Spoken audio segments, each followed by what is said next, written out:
Welcome back to Balancing Chaos with Kelley and Gretchen. And today we have a guest. And this is actually a milestone because you're our first male guest. James is he said, oh, he gets to be the first male guest. I go, oh, I didn't know you were reviving for that spot. I know we wanted to do one that I have suggested we do one that the husbands clarify because of all the stories we tell about them. So this is why you're a good first guest, because now you kind of could clarify if you had to. Right. Well, I'm honored to be here. Thank you for having me. So this is Dustin. Go ahead and introduce yourself, Dustin. Tell us a little bit about yourself. I'm Dustin Smiley. In many circles, I'm better known as the husband of Sarah Smiley. But I've retired from the Navy, where I served for 20 years. I have family background from Bangor, and am finally now living here myself as well. Flying for Lifeflight of Maine. I fly the helicopter. I also sell real estate with ERA Dawson Bradford. And I'm on the board at Habitat for Humanity of Greater Bangor and the Bangor West Little League here. And I guess probably my most important job is I'm the father of 3 boys, Ford, Owen, and Lyndall. Yes. Awesome. Yes, we've sent some house shoppers your way. Yes. I've definitely appreciated that. And I've enjoyed helping families find their home, especially here in the Bangor area. We're big fans of Bangor, and we love to see great people move to town as well. So, Dustin, when did you officially retire from the Navy? So that was July of 2017. Okay, so this is about your 1 year anniversary. Yes, just about a year ago. And so for people who maybe haven't read Sarah's books or or followed her blog, you and Sarah have not lived in the same dwelling permanently for how many years? Since 2011, prior to last year. So it was about a 6-year stretch. 6-year stretch. So how has the first year back with the family gone? I guess in some ways, maybe people would say surprisingly smooth. I think that we've worked well as a family, defining, I guess, our routines and giving each other space when that's needed.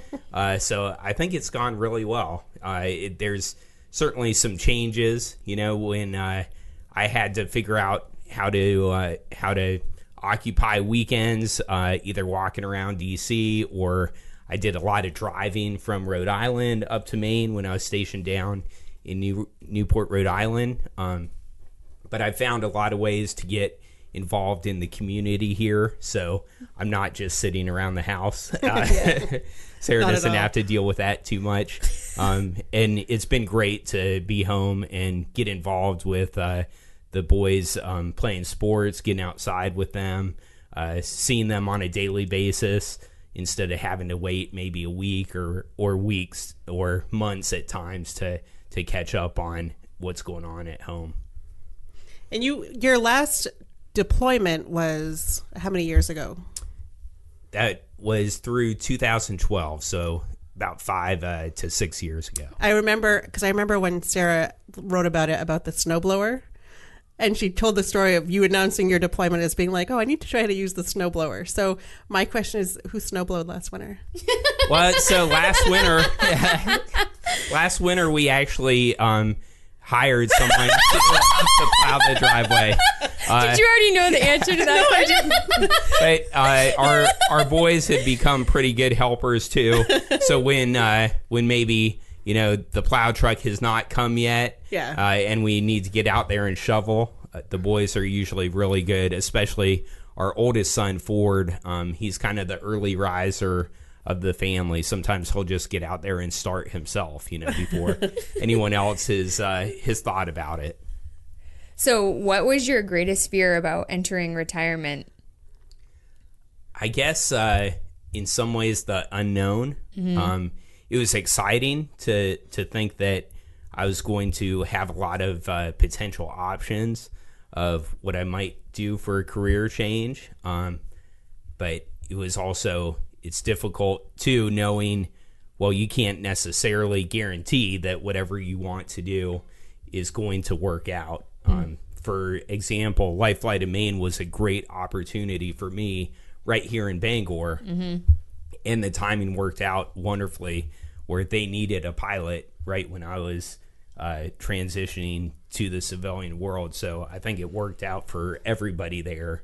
But going into it, I didn't really know, for example, if that timing would work out. And how do you like being a Lifeflight pilot? So we all live in the same neighborhood, and we're between the hospital and the airport. So we recognize the Lifelight. So my kids forever know that the green and white helicopter, they're going to help someone. That's what that, and then there's the military helicopters, which are different. So we see them all the time, and it seems like they're pretty active. So how do you like being a Lifelight pilot? So I've really enjoyed it. We have a great group of people that we work with. The team on the helicopter is, we have the one pilot, one flight nurse, one flight paramedic, and it's usually a different group every day. People rotate around on different schedules, but these folks are the best at what they do. Wherever we show up, someone really needs them to provide care to them. So you get the feeling that you're doing something that's very worthwhile, and you go to work knowing you're going to help people every day and get to work with people who are the best at what they do. So it's been really rewarding. I grew up in rural Maine, so Lifelight is one of those services that is absolutely essential to rural Maine, because we live here in Bangor, and we have 2 hospitals. We have a trauma center where, if something happens here, we could probably drive there quicker than we could call the ambulance to come and get us. But growing up in rural Maine, it is an hour to a medical center, which is not really a hospital, and then 2 hours to Bangor. And a lot of times people will say, if something happens, apply pressure and drive to Bangor and take the back roads or whatever. So having Lifelight available for these rural communities is so essential. How far have you had to fly? The farthest trips I've done have been up to Fort Kent and back, and then also taking patients sometimes from Bangor or from other medical centers down to Boston as well. That my brother-in-law is one of those. Actually. Oh, really? Okay. He had an accident. He was working with a table saw, and he cut off most of his hand. Oh, wow. And so he was not in danger. And I actually kind of didn't even think about this with Lifelight, but he wasn't in danger of dying.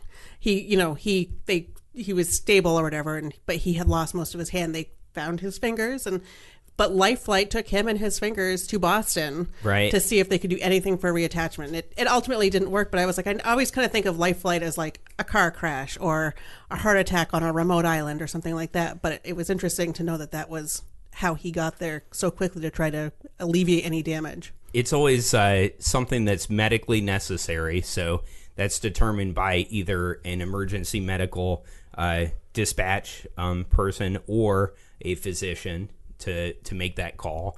And actually about 80% of our transports are from rural medical centers to a larger hospital. And then the remaining sometimes are those scene calls where we go out to an accident, either a vehicle accident or something else that happened away from a medical center. But a lot of them are transporting from small places in the rural parts of Maine to a larger hospital. So are you required to have additional training beyond your flight license? Like HIPAA? What other types of... Did they train you in HIPAA? Or are you... We're not... the pilots are not medical providers ourselves. I'll certainly always help out if they need assistance, maybe lifting the stretcher into the aircraft. If they need some equipment while they're with the patient, they need me to go back and bring some equipment to that. I'll help out as much as they need me to, but we're not providers ourselves, so we don't get any beyond first aid type of assistance that most people would try to get some knowledge of. We don't we don't get deeper medical training. Did you do any type of medical flying when you were in the Navy? Once in a while, in the Navy, the community I was with was kind of the do everything helicopter community. So we would do medevacs if the need arose. We were flying off the aircraft carrier when I was deployed, and we were part of a battle group.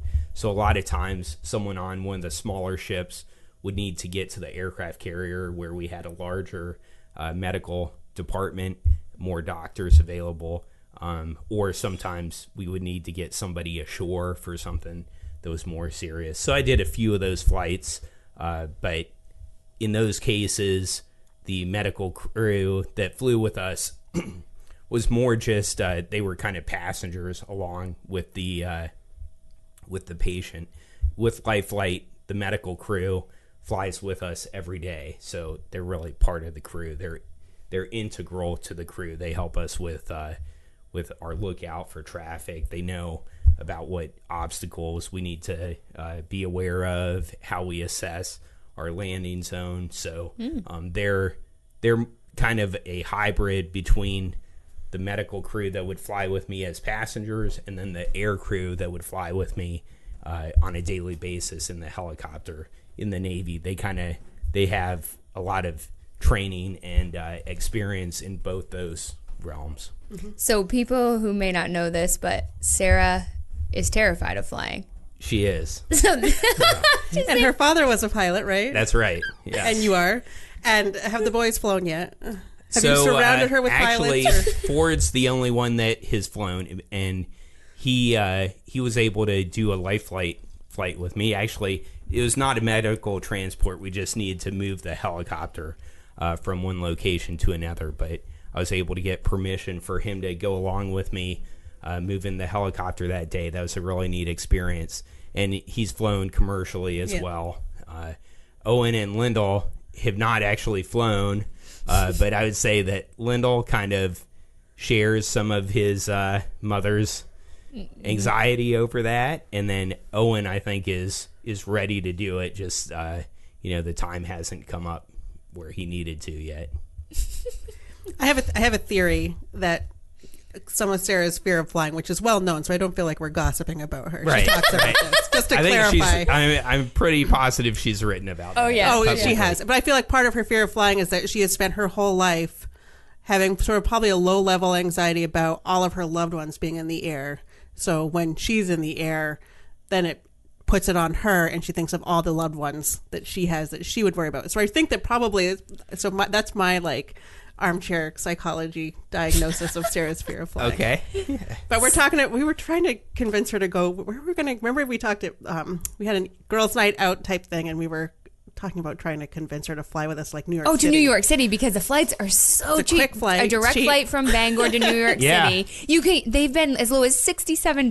Oh, wow. So we were telling her, let's just do it. We'll get on, we'll go to New York City I don't like flying either. Yeah. But I do it. I mean, it sounds like she's a little more extreme than me, but I am terrified of flying too. So I hate horses. Like, I will fly around the world. I will fly in any plane. I love it. But put me near a horse and I'm done. I'm like, no, I don't need to be near that horse. What are you afraid of a horse? They're bigger. They have those big eyes and those big teeth, and no. They may buck you. Freak me out. Yeah. So what is it like living in a public life and having your wife write about your family? I think I'm accustomed to it now. Mm-hmm. At the beginning, it was a lot more uncomfortable, I guess. When she was first writing, and we were down in Florida, I would go into work. I was a flight instructor at the time, and I would go in to get my flight gear for the day, and there would be people that work there that I didn't know very well, and they would just start talking to me about things that had happened in my life over the past week or so, and it would take me a few seconds for it to register that, oh, obviously they had read Sarah's column, and maybe I had not read that one yet. That had just been published that day, but it would usually click with me, and that took some adjustment. But it's been years and years that she's been writing now, so I think I just take it as part of life now. Yeah. So if someone mentions something that I wouldn't think they would know about, I immediately know that Sarah's obviously written about this. Well, I love it, and there have been columns. There, one that stands out in particular, and this is from years ago. I think you guys had just moved to Bangor, and it was a column about, and now I'm picking on you, about your shoes. Okay. And how you have your lawn mowing shoes, and you have your bike riding shoes, and you have your walking the dog shoes, Doesn't and you have everybody? your not walking the dog shoes. James has this same thing. It's an entire laundry basket of shoes I have to move upstairs because there's about 8 different pair of Nike sneakers. Yeah, that are all for a different purpose. Right. So I had this that came out, and I had been like, Dave, what is up with it? Like, I have like sneakers, and I have sandals, and I have dress shoes. Boom, boom, boom, done. The end. And he has like, and then he'll buy the same pair of shoes, and then they get rotated down a level. And so that piece came out, and I immediately sent it to him. And he was like, see, I'm not alone. So I was like, oh my God. I guess the thing that surprises me, though, is if I look in Sarah's closet, she certainly has more than 3 pairs of shoes. But Dave will listen to this and start I get a pretty hard time, when I've got some shoes for a couple different purposes, if these shoes have been grass stained and I think I don't want to wear them if I'm just trying to be presentable in public, I think I need another set. She doesn't always agree. See, and Dave will hear this and I'm going to call it out now because Dave edits our podcast. I'm going to say, Dave, I know that you're going to read this. You're going to go home and you're going to start taking pictures of all of my shoes because I probably have more than 3 pair, fine. Yeah. But I don't have like a dedicated, this is the only shoe that I use, or multiple pairs of the same shoes that just get worn out to a point, so then they get demoted to lawn mowing shoes. And then once they have holes in them, then they can get thrown out. Right. Actually, he had a pair with holes in them that he put in like the Goodwill pile. And I was like, no. You got your money out of these shoes. No one else wants them, and I threw them away.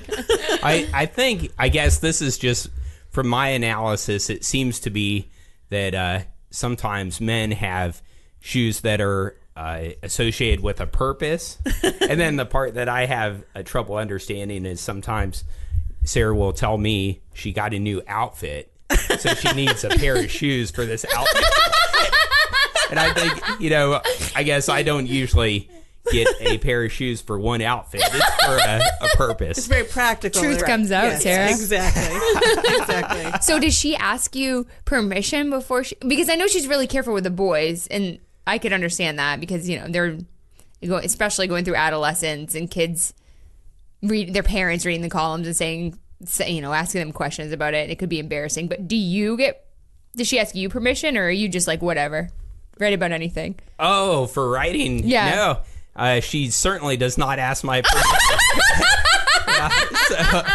So I guess she does, once in a while, she will ask me to read a column because she likes to, I guess, make sure that she's not offending people or has thought about, particular sensitivities that someone might have if they're reading it. And so sometimes I'll try to read it with a different perspective just to give her feedback if she asks. But definitely I would not classify it as permission by any means. Yeah.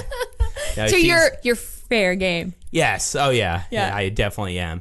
And I think she pulls punches at times with the boys, because if she sees that they're having a rough time of just not wanting extra attention at that stage of growing up or whatever, right, she'll write about them less. But I think I'm pretty much fair game. You're fully grown. Yes, fair game. Right. That's right. Yes. Well, it's so interesting because I think why people like her column is she's very honest and raw. And I remember when reading the book Dinner with the Smileys, and I should probably read it again because I'm similar to the phase with my boys that she was at that time. And I remember thinking when I was about to go to your house for the first time, oh, I bet it's going to be chaotic and kind of messy because the book talks about all these things. But no, all the kids are so well adjusted. They were calling me Mrs.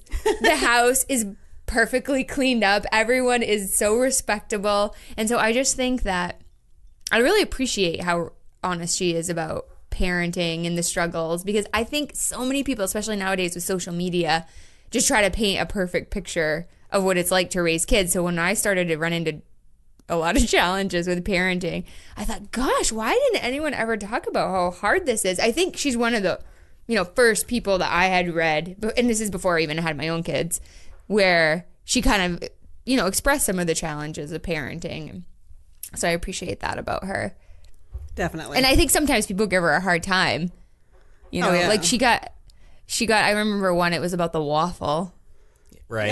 And then they were giving her a hard time about feeding the kids Fruit Loops or something like that, or I can't remember. But it's like the things people poke on. Well, and I think when she was writing about maybe that waffle incident, it was our middle son, Owen, and he actually didn't really appreciate that attention at that time, at that age he was at. So Sarah actually kind of refrained from writing about him as much for a while. And at one point, I think she started having a couple readers write comments saying she obviously doesn't love her middle son as much because she's not writing about him. He's like, no, I love him so much that I'm respecting his wishes, but people can't think past their own. That's right. nose. She had heard what he wanted, and she was respecting that, and he's grown past that as well. I think it's tough for children sometimes too to get more attention than they're seeking. Yeah. And I think that they've probably, all our boys have gone through that at different times where maybe they didn't want as much attention, but then there's certainly other times that they've really had enjoyable experiences and really wanted their mom to write things in the paper. Well, all three of your boys are always, whenever we see them, they're always so polite and nice. Oh they my pulled up gosh. next to us. Owen is driving now and pulled up next to us at the market on the way to the beach club the other day. And I was like, look, I'm like, it's because you didn't see it was Sarah, I don't think, because she was in the passenger seat. Right. I said, oh, it's a kid, because I was trying to back up. And in my brain, I thought, oh, if you just let me back out, you can take my spot, because I actually didn't know there was a parking spot next to me. And so I go, oh, it's a kid. He's not, that's why he's not doing what I think he should do. And then they pull up and I look over and Gretchen and I at the same time go, oh, it's Sarah! But Sarah's in the passenger seat. Right. It's weird to see a friend in the passenger seat and not the driver's seat. Or even Lyndall does golf with my older daughter, and he was such a good sport. They had this match this week, and he got put on a team where it was 4 girls and him. Okay. And I know that some of those boys on that golf league would have pitched a fit, would have been like, no. And he played, and he did great, and he was so polite and respectful and just didn't complain. And I'm sure I don't think any kid, I don't think any 10 or 11-year-old kid really wants to be the only boy on the team with a bunch of girls who are all older than him. And he took it right in stride, was such a good sport about it. He was great. So yeah, he did well. I took some videos. I actually took videos for Sarah because she was not able to get there on time, but he was great. And I always see Ford at work, and he's so happy and so polite. And then also at the baseball opening day, Ford was emceeing. That's right. And I thought it was you. Okay. Yeah. He is a miniature you. It is so crazy. He looks like you. His voice sounds like yours. I was mind blown because I thought he was supposed to be emceeing, but I'm sitting in the stands and I thought, oh, well, he must have got, he's going to be a senior in high school. He probably, something came up. Dustin's doing it. The whole ceremony, I think it's you. And then he walks out. And I go, whoa, were you emceeing? He's like, yeah, I was. I said, oh my gosh, you sound just like your dad. I thought he did a great job. He did an amazing job. I guess I'm glad you thought that was me. Yeah, I did. He did a great job. He did an awesome job. So when people, so you sell houses here in the Bangor area. Yes. So you've had a couple you're a new Mainer. Well, you have a family tie to it, right, a generation back or so, but in general, you're a new Mainer.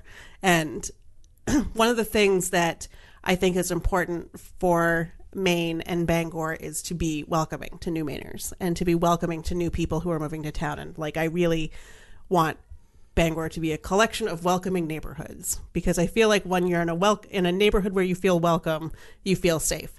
So when you have people coming to Bangor, or as a new Mainer, what would you say makes Bangor different from other places? Well, we have a great combination here of, we're a smaller town, not necessarily as Maine goes, but if people are moving away, oftentimes they're moving from a larger city potentially to Bangor, which feels like a smaller town to them. Yet we have so much to do here still, and that's grown since we've first moved here in 2008. There's a lot of things going on as far as like the concerts, things going on downtown. Lots of community organizations that give people an opportunity to get involved and have a lot of just events going on for kids to go do things, sports to get involved with. I think you can pretty much do everything that you want in Bangor. You can get to Boston, you can get to other areas quickly, yet you've got that smaller neighborhood feel where people seem to care about each other, are willing to lend a hand. And we moved up here from the South, and Southern hospitality, of course, is, a term itself. But we found the difference was that maybe up here, people aren't very demonstrative about helping others out necessarily. But when we were trying to figure out how do you take care of things in the winter, how do you handle snow and ice on your driveway, on the roof of your house, Right. Neighbors who were out working on their driveways and their house would see me struggling at times, and then, come over and they'd give me just enough help, of what I needed, but not because they really wanted to be known for that, or wanted to make it, a thing, but just because they saw I needed help, so they came over to help, and then they went back, to do their own thing. So it's a great combination of people respect each other's privacy, people respect that there's differences among us, and people might do different things with their house, whereas we came from the world of planned communities, where every house was very similar in the same neighborhood. Maybe it was painted different color, but it was the same model house, and everyone had to have a fence that was kind of the same. And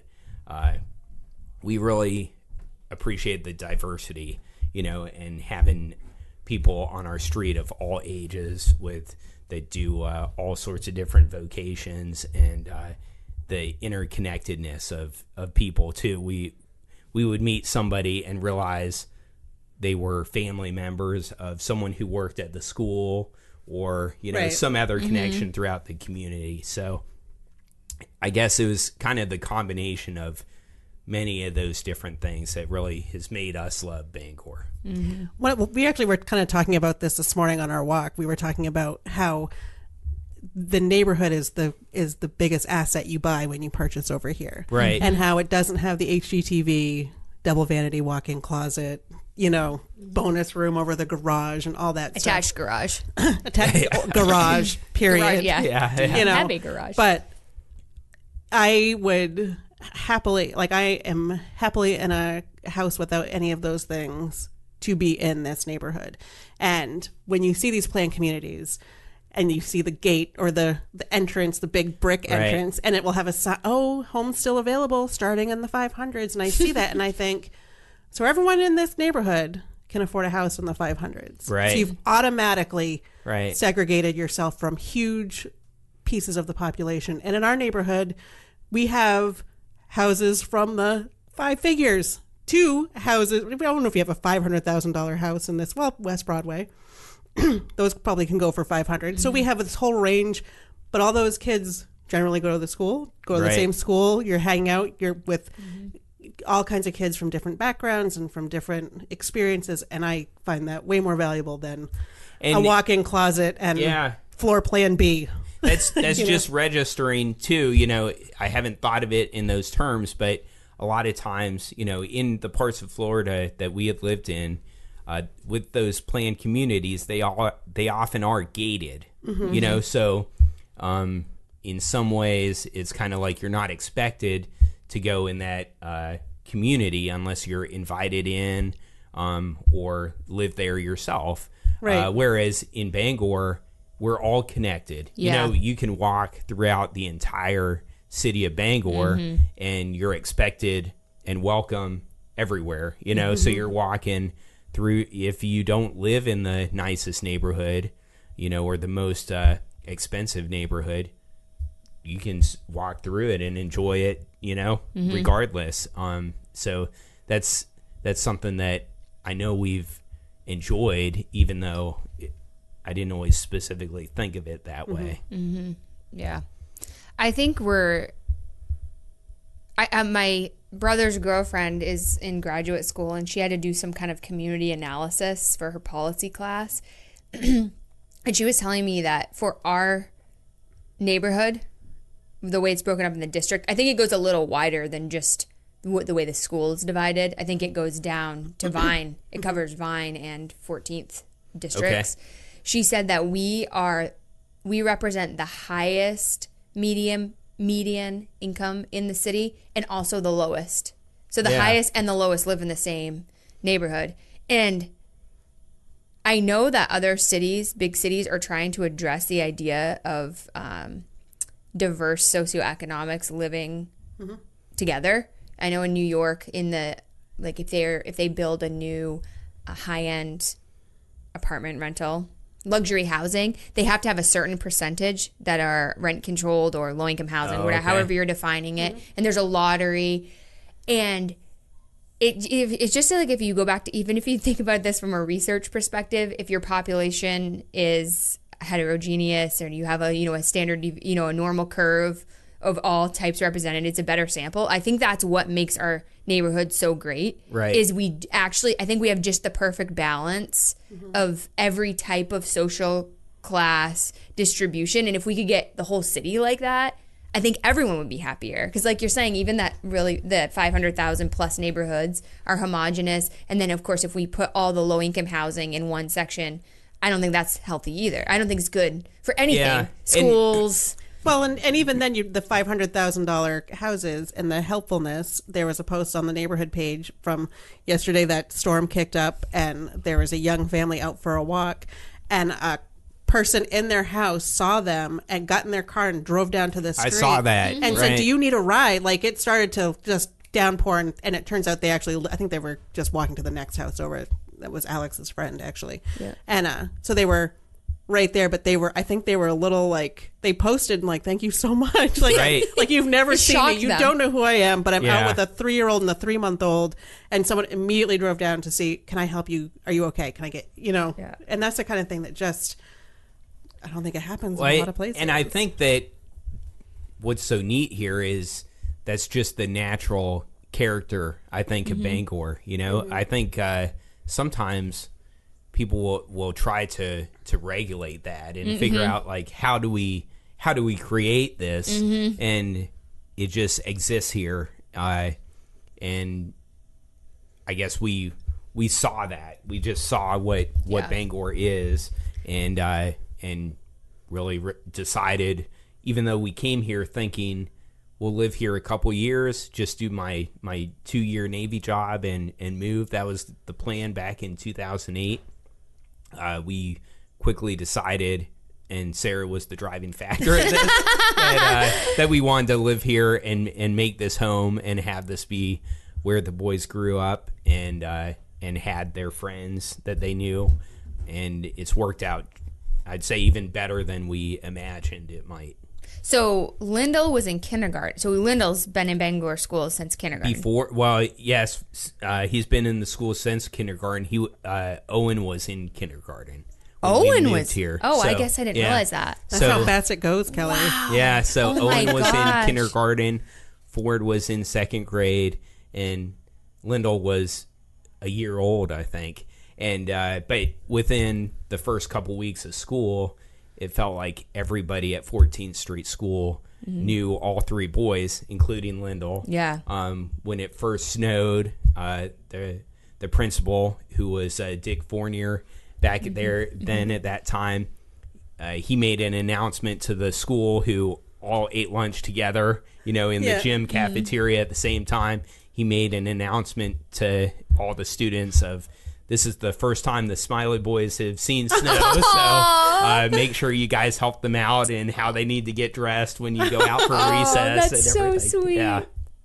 And this is, Sarah also wrote a really nice column about leaving that school. Yes. And this is we're going into the last year for Okay. our family at that school, and it really is like my older daughter, of course, has gone to the next schools up, and there's something about that school, and maybe it's because it's where they start and it's where they get it's small, and it's where they get their sort of foundation for their love of learning, that makes it so bittersweet to be heading into the home stretch there, like, oh, I'm not going to be here for these events. Although Yes. a lot of kids come back and volunteer for the events after the alumni will hunt me down from PTO and be like, we want to help at the Fall Jubilee. What do you need? Yeah. And they'll come and they'll run games. So Ingrid is planning on volunteering as long as she can, because she likes doing that. I know that Lyndall was invited back as one of the representatives, or they may have invited back all the previous 14th Street students from the year prior when they won that award a couple years ago. The blue ribbon? Yeah, the blue Yeah, ribbon last year, award. yeah. Okay, and Yes, they Lyndall brought was- over the Fairmount yes, they kids. did. Yes. So Lyndall was very proud to go back to his old school, Yeah. where he'd also seen his brothers go Yeah. through and be part of when they received that award. And Senator Collins was there, Yeah. I think, when they received Yeah. it, and so kind of there's a lot of school pride there, and we've seen that for all the schools that our boys had been at, and I think it exists really for all the Bangor schools, but the ones that we've seen our sons attend, we've firsthand experienced it. Well, Cameron finished kindergarten this past year, and I went to pick him up on the last day of school.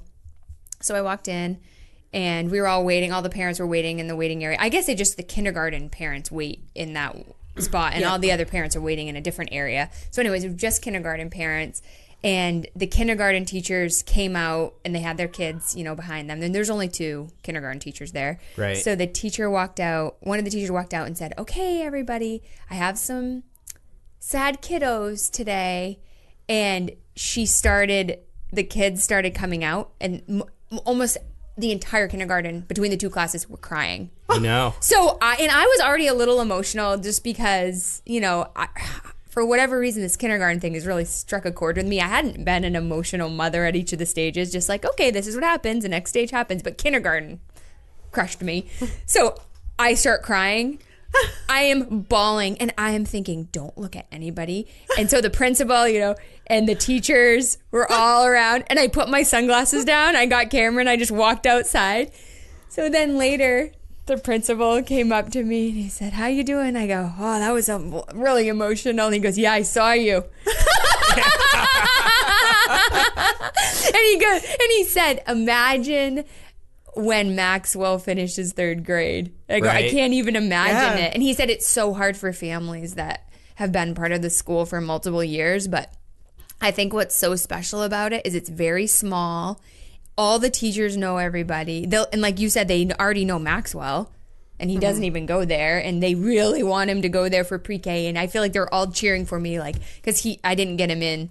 Okay. I had planned to send him somewhere else, and I decided to go with public pre-K, but it was full.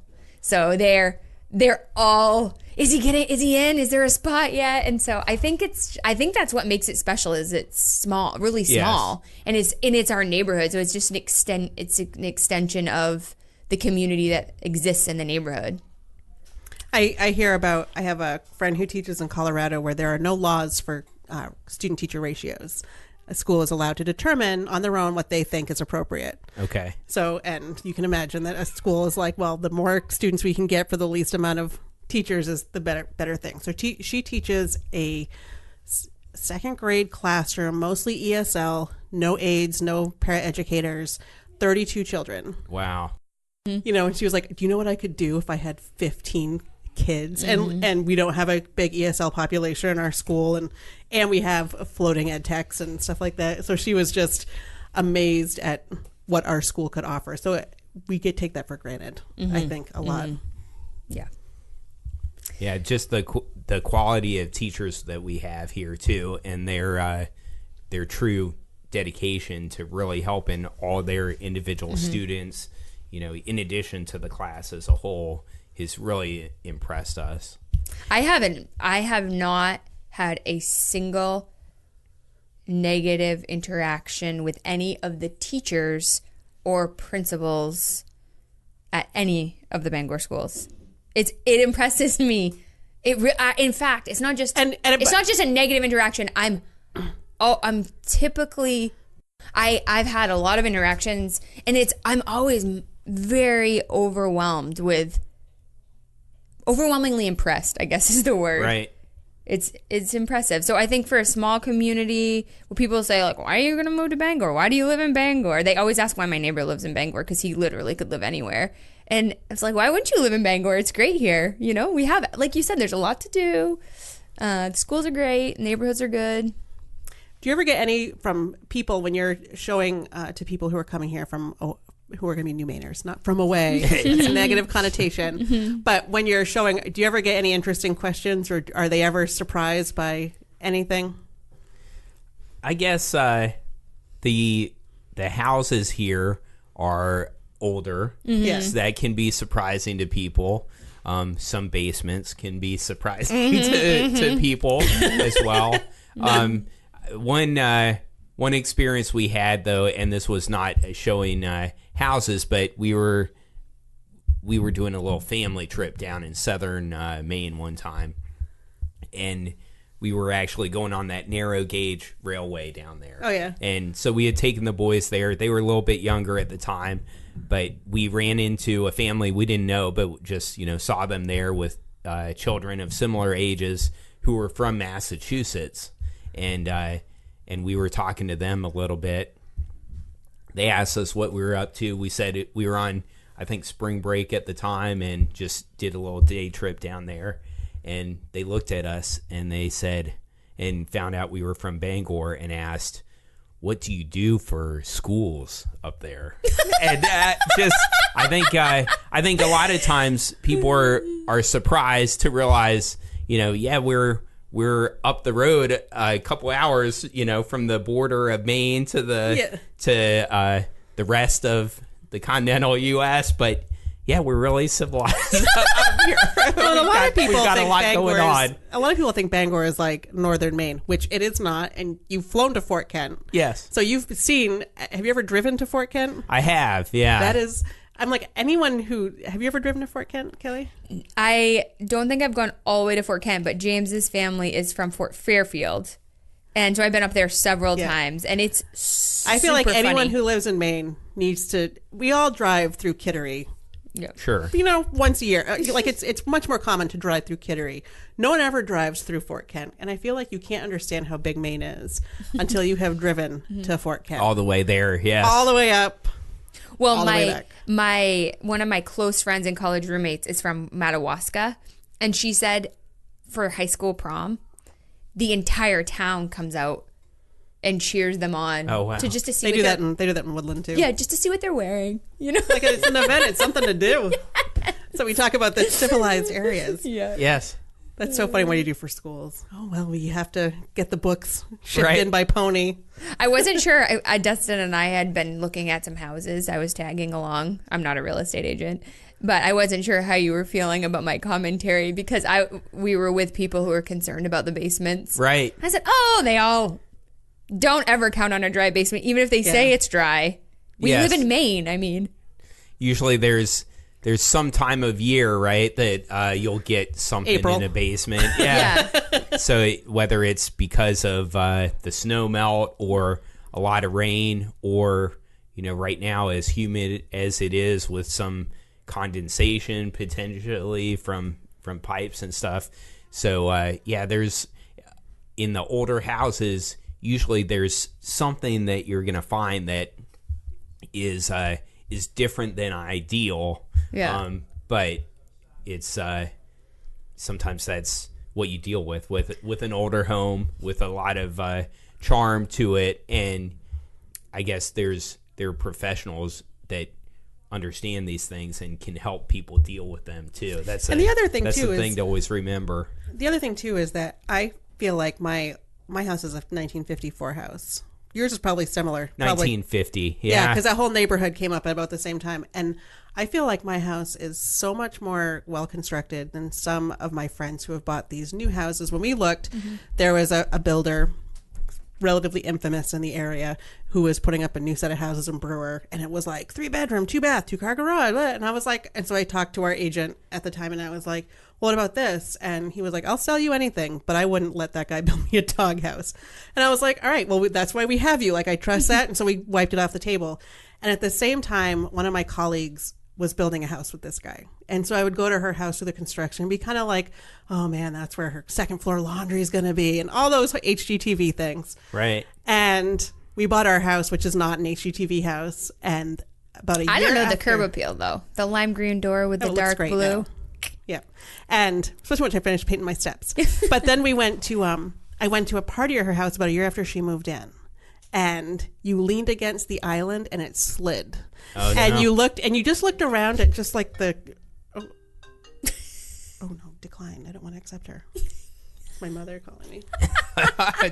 Does she listen to the show as well? She does. We'll cut that out. Okay. So I was like, I don't want to, or the trim. You look at the trim, and instead of having like mitered corners, it was just like 1x4s butted up against each other, and it just like little things that I didn't realize I would notice. I noticed, and I come back to my house, and I'm like, yep, it's 1,000 square feet. It's got one bathroom, but it's warm and dry and solid as a rock. And I do feel like there's something to be said about, there are some excellent, amazing builders who are doing great new homes, but there are also some that are putting them up because people are seeing the walk-in closet and not the sliding island.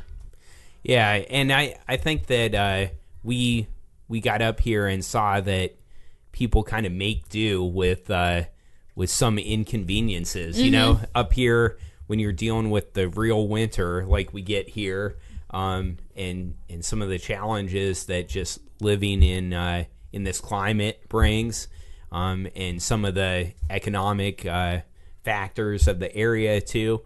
People just seem to find a way to make do up here, and we kind of embrace that ourselves. I think when we had come from where we had only lived in new houses, actually prior to moving to Maine, we had previously owned 3 different houses, and each one of them was brand new when we bought the house. And then we came up here and realized there certainly wasn't the selection of those new houses, and we kind of also understood why people were satisfied with the older houses because of some of those older construction standards, just materials that used to be available that are a little bit more expensive, Right. So almost prohibitive now, where people don't build with some of the same, I guess, wood and lumber that they used to use that was more available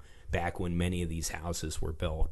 Yeah, I think my house is 1909. Or Yeah, yours is Gretchen will definitely go older. ahead and validate it on the tax card later, but I think it's Yours is older. 'Cause well over 100 years old, but it's this baby's solid as a rock. Right? Well, and some of the new construction. So I remember reading that there was issues in homes like in Massachusetts where it was the concrete that they had used to pour the foundations went bad and was like the crumbling. So their foundations were going out. Or then there was an issue with drywall from China that wasn't up to the same safety standards. Or there was a flooring company that had some kind of problem. I forget what was in the flooring, but like they had to do a recall on all this flooring. And I mean, can you imagine having your flooring recalled, what that nightmare that would be, or having your foundation literally crumbling underneath you and nobody being responsible, and you've just put a $300,000 house on top of it. So yep, I have a wet corner in my basement. Right. And we know where it is, and we work around it. Yes. And I have a dehumidifier was purchased with our washer and dryer when we bought our house, and it runs, especially right now, it runs a lot. Sure. But you work around it, and we have the neighborhood. Then you walk outside, and I have a beautiful yard, and I have a beautiful street, and I have walking distance to Straight to my house. straight to your house. Yes, Straight to your house. yeah. You guys, doesn't he live right behind you? No, I always, when I get over there, I get lost. There's all kinds of Yeah. I feel like over on my side, it's like 1, 2, 3. The streets Yeah. are they're just like 3 or 4 streets. But when you get on over where you guys live, there's so many little streets I've never Yes. even heard of before. Yeah. And, It's very walkable, Yeah, it is. So If you we're know not where right you're bike going. next to rideable.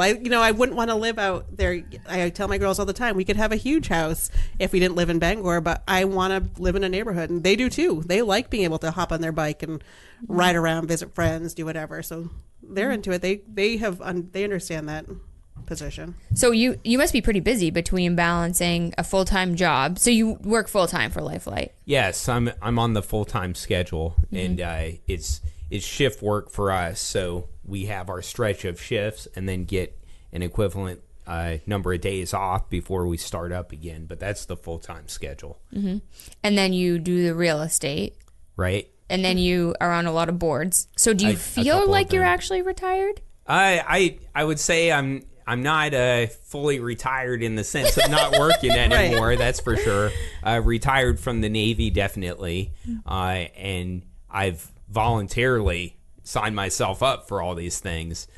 So they're all things that I enjoy, but it has kept my schedule pretty full, which I think is good. I wanted to be involved. I'd like at times I'd like to have more opportunities to go get a round of golf in with the boys, and so sometimes I do think a little bit more free time would be nice, but I'm balancing it pretty well, I think. Well, I've observed with highly motivated people who retire, and they're so excited to retire. I have not met one yet that hasn't done just what you've done. Right. Like I've met retired professors at conferences, and They're at conferences. and they're at a conference because they've now invented something that is totally unrelated to whatever research they did in their past life. But it's like, and then there's like this one guy was telling me he wanted a pedometer, and he couldn't find one, and so of course he went and bought all the possible pedometers, and then he tested them all for accuracy. And then he found that they weren't as accurate, and so he ended up developing his own. Can you imagine being his partner though? Like, Right? you bought another pedometer. Yes, It's fine, average. It's an average. Yeah. And you know what ended up happening is his pedometer ended up getting picked up by the Summer Olympics when it was in Colorado? Well, the Olympic training, they train in Colorado. Okay. And they ended up handing them out to spectators to get their steps in while at the Olympics, and they got branded with It was like for the Olympic trials. I think those happen in Colorado Springs. Okay. I can't remember the specific detail, but this pedometer thing is what actually happened. And I can't remember what the guy's original career was. Had nothing to do with fitness or pedometers. Wow. And I'm just dying laughing because this is supposed to be his retirement. Now he's full in on a business. He just like wound himself into a business. And there's another nursing professor who, her father ended up getting Alzheimer's disease, and she was trying to figure out a way to keep him home. So she ended up getting herself into like app development and tracking him at home with alarms and this and that. And then next thing you know, she owns a business. Yeah, because everyone wants that capability, probably. And she wanted to sell it because she's a nurse. She's like, I'm not a business person. I just want out. But she'd gone in with some app person who's like, no, we can't get out. This is big. And she's like, great, now I own a business. And probably going to be a pretty successful one. So I don't think you're alone. I think it seems like I don't think I will ever retire. I mean, I'll probably retire from my like you have choice. That's what what I'm thinking someday. I'll do a lot of things, but it'll be like what I want to do. The freedom to choose. The freedom to choose. I'll be very busy, but Well, we still have 3 boys who I expect are all going to want to go to college. Right. Too. Yeah. So there's that. We want to be able to help them a little Yeah. bit just so that they can choose where they go to school. Yeah. So there's some upcoming expenses I need to make sure we're prepared for as well. Well, those boys are so smart. You just may luck yourself into a sweet scholarship. That would be great. Yeah, I If saw. anyone wants to provide a scholarship, you can find them at. Yeah, I saw those. I saw them in the paper. Highest honors and honors. Yes, Yep. yes. So I don't know. They maybe do they well. will. Maybe they will get themselves some financial reward for that. All right, so let's wrap up. Want to do some favorite things? Yeah, let's start with Dustin. Okay, this may have been done before, but can I say Bangor as a favorite thing? Dustin, Okay. it's your favorite thing. All right, so I will say that my favorite thing today is Bangor, and because it's now home for us, and we certainly chose Bangor as our home, and we feel like it's kind of chosen us too as well.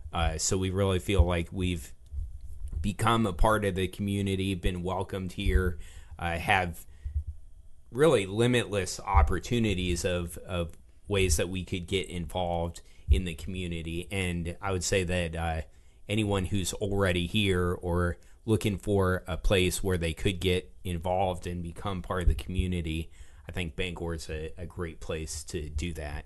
I would definitely agree. We were out with one of our friends for her birthday, and we were having a conversation. I don't know if you were there or not, Gretchen, but I think you were. You'll know when I say it. And we were saying how you can make anything happen in Bangor because you know everybody, pretty much. And so we were having this whole talk about all the things that you can make happen and the things that have happened. And then all of a sudden, a birthday cake came out. And she goes, "Oh, how did you guys do that?" We're like, "We told you we can make anything happen," because we knew the owner. Right. Were you there that night? I don't think so. Oh, it was so funny. We were all it was like perfectly on cue. And that's, of course, that wasn't the intention. Like, see, it's so small. You just know everybody. And one example of that was we were going out for our anniversary for dinner one time. And there's some great restaurants here in Bangor. One of our favorite restaurants is the Fiddlehead Restaurant. And it's something that we always think is neat there is they do a trivia question there at the restaurant. Every day they have one. So Sarah and I were going for our anniversary to dinner there. And so she knew that. That wasn't a surprise. But I called them ahead and I asked if they would possibly consider doing a specific trivia question that night, and they did, and the answer was our wedding song, which is "The Long and Winding Road." And so we were there, and just having dinner, and at some point Sarah noticed the trivia question. That was pretty neat. But those are the types of things that happen here because you just after you live here, you just get to know everybody, and people like to be part of kind of those neat things that happen around here. Yeah, for my sister's 21st birthday, I actually called the bar that we were going to end up at, and they made her a Care Bear. This drink of the night was a Care Bear, and that's her nickname. And they made like a special drink just for her, and so she thought that was so cool. Now, one more thing about you and Sarah. You've known each other since you were 3? Actually, younger than that. So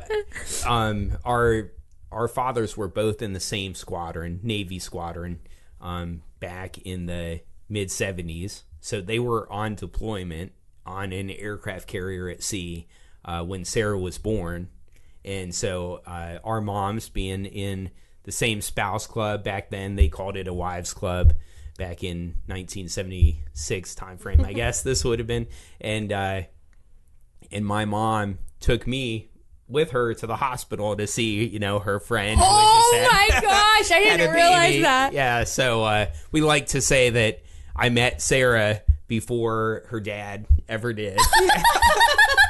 But we, as Navy families do, our families went lots of different directions, and we kind of grew up knowing each other a little bit, knowing of each other, and it wasn't until we were in our 20s that we started dating, but we kind of have a lot of family history. Our parents know each other well, and and we've kind of crossed paths along the way before we ever got together. It's kind of neat to have some pictures from like her third birthday party, I think, and from when our fathers were coming home from deployment and things like that. We have some memories together too from when we were children as well. That's so so cute. cool. It's really cute. All right, what's yours, Kelley? My favorite thing is Lucerne Beach Club. It's my first year as a member. You used to be I had members. to convince you to do that a little bit too. I know. I didn't know if I'd use it enough because we have a family camp, and so we usually go there on the weekends. And I just wasn't sure if I'd get my money's worth. But it's so close. Right. You show up. They have everything you need. They have the lawn chairs, the umbrellas. They've got a snack shack if you don't want to bring food. They've got grills if you want to cook it. They pretty much. I've learned quickly that the neighborhood pretty much just relocates there in the summer. So play dates. Yeah. On demand. That's great. Don't have to worry about that. That's great. So yeah, I'm really loving loving the it. beach club, and it's and for here it's like a luxury. It's $300 a year, and I always say that it's my camp payment. I don't have a camp. I probably won't have a camp. Sorry, I can't hire you to find me a camp, but I can. But then I have If you change your mind, let me know. I will. But then for $300, I don't have to worry about taxes or upkeep, or did the tree just fall on my camp in the winter? Do I need to go shovel it out? Did the pipes freeze? Get them mow the lawn. Right, Yeah. exactly. And I was talking, I went on July 1st and then didn't go again until this week because of all of our travel this summer. But I was saying, talking to a friend who was in a similar boat, and I was like, I've decided to look at it as by hour. So you would pay, I think it's $15 an hour to go to the trampoline park. Yeah. Right? So, and we spent 8 hours there, she and I with our kids the other day. Yeah. Yesterday I spent 5 hours. So I'm slowly working down. I'm at about $10 an hour at Yeah. this point. Okay. So, and I'm still going to go. Summer's not over yet. And summer's not over. So like if I look at it as per hour, so I was telling one of my other friends, I was like, oh, that is brilliant. I'm going to use that, because she was feeling a little guilty about not feeling like she didn't use it enough because she'd only been out like 4 times. Like, but how long were you here? Yeah, right. The beach club is wonderful, especially it's been 100 degrees and it's been so nice to go out there and just be in the water. It's crystal clear. Actually, a new Mainer who works with me was there, and she was like walking out, and she'd been there, but she was talking to her friend that was with her. She's like, I still can't believe I can still see down. I can still see it. And she's like walking out, and the water is so clear in Phillips Lake. Phillips Lake is beautiful. So she's just amazed. I'm like, I know. I'm like, this is great. Like, yeah, we get a lot of snow, but then we have this. In 6 months will be frozen over, but we have this in the summer. Can I put a plug in too, just for something there out on Phillips Lake? There's a Lucerne Yacht Racing Union. That's the name of it. Lucerne and Maine Yacht Racing Union. That sounds very fancy, Dustin. I've been trying to decode that for weeks. That sign. So it's all it really is a group of people who enjoy sailing, and they put sailboat races on every Sunday on Phillips Lake, and they would love to get new members. So and I feel like we need to clarify that this is not yacht sailboat. The yacht is a little tongue in cheek. Yes, that's right. So yes, very much so. Last year we had borrowed a sunfish, which is a very small, one, if you stretch it, you could get 2 people on a sailboat, not very fast. And we raced that out last year. And it race in quotation marks because not very fast, came in last every time. We now have a catamaran. This is very, very old catamaran that someone actually gifted to us because they were moving to Arizona. Wow. Saw we had a few boys who should be sailing and asked us to keep this boat sailing for them. So we've done that. Our standings really don't improve. But we love to get out there, and the other folks in the sailing group are always happy to help give some pointers, even go out on a boat with people to help them learn, or try to get better at sailing. So we would love more people to come join the races out there. I'm nervous about the idea of a sailboat because I know my son, Cameron, is now obsessed with a paddleboard, and I know Gretchen's daughter, Ingrid, would like a paddleboard, and those are not necessarily cheap. And so a sailboat gosh, he'd go on a sailboat once and then never hear the end of that. I think. Right. But you know that so in talking about paddle boards with different people, apparently one of the things you can do with a paddle board is that you can get like a sail for the paddle where you hold, so you can paddle and then you can like put a little sail up to help the wind push you across. So maybe we could like two birds, one stone. Be perfect. Like and then we could windsurfing, sail the paddleboard with the yacht that would club. be fun. Yeah. Okay. All right, so mine this week has to be my heat pump. Oh, I wish I would have used that one too. Because it has been incredibly hot. We were supposed to be camping. That's why initially I wasn't going to be able to do this recording because we were supposed to be camping. But because of the heat and the thunderstorms predicted, we are very fair weather campers. Like we want to go and have fun, not have terrified children in a tent with lightning striking all around us. So we called off our camping trip and went to the beach club instead. But then I would come home and my heat pump is because I have a small house and because it's well constructed and it's well insulated, we heat our house with our heat pump. 90% of our heat comes from it. We have used 100 gallons of oil in the last 2 years. Oh, wow. Yeah, and people say that and they're like, oh, well, that's something. I had someone come to talk about natural gas. I'm like, well, here's our numbers, and he was like, you don't want me. Don't do it. You're already, you figured it out. Sure. So don't worry about natural gas. And then in the summer, it is such a great, it doesn't air condition the upstairs. We have fans upstairs. But for downstairs, I mean, anyone without a heat pump definitely did not cook a dinner on the stove last night. No. And I did. Yeah.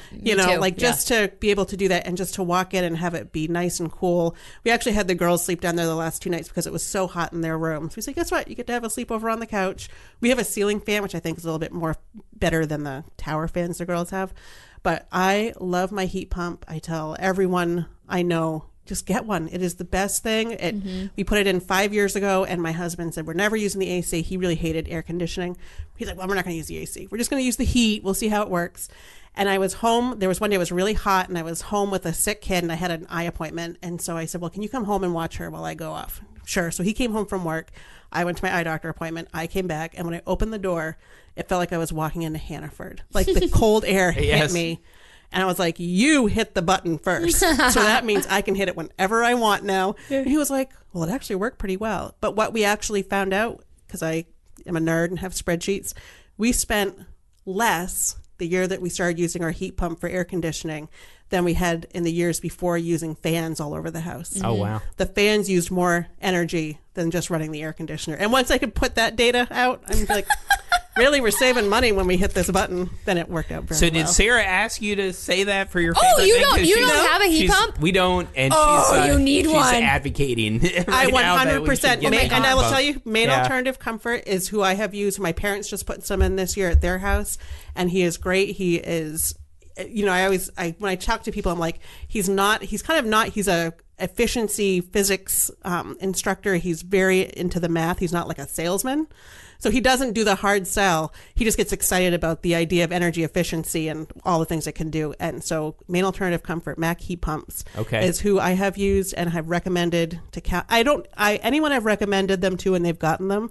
I have never had anyone come back and say, yeah, it was kind of a stupid decision. We probably shouldn't. Everyone's like, beep, we're done. We have air. It's great. I think you should absolutely do it. And I know Efficiency Maine has some rebates right now. The city of Bangor does too. I don't know if they still have any left, but the city of Bangor was also doing rebates. Okay.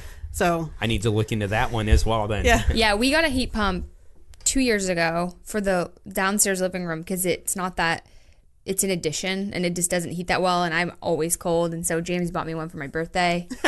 And I never intended to use it for cooling, but we used Troy Williams, who I love and I highly recommend him too.